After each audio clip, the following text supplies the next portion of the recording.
On my day off, I set out to hike the wide saddle loop at Mount Douglas, turning the outing into a small experiment. I had my phone's voice recorder running, paired with a steady metronome, just to see what kind of transcript and data I could gather from the trail.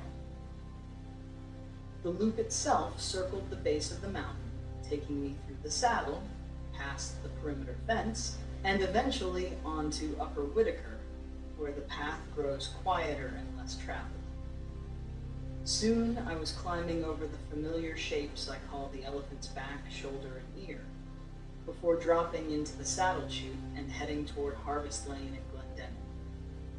The pace stayed steady, about 11 minutes per kilometer, with my cadence between the 40s and 50s, and my heart rate climbing steadily into the 130s as the trail rose and fell.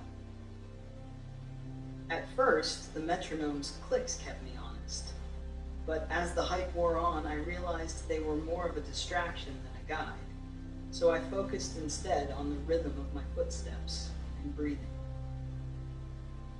Along the way, I passed through quiet stretches of fern and shaded forest, meeting only a couple of other hikers before carrying on toward the open sections. By the time I reached the 5K mark, I had logged nearly an hour on the move and burned close to 478 calories. The hike gave me what I was after: steady aerobic work, a few pushes into higher effort on the climbs, and the satisfaction of covering more ground than I would have with a short run.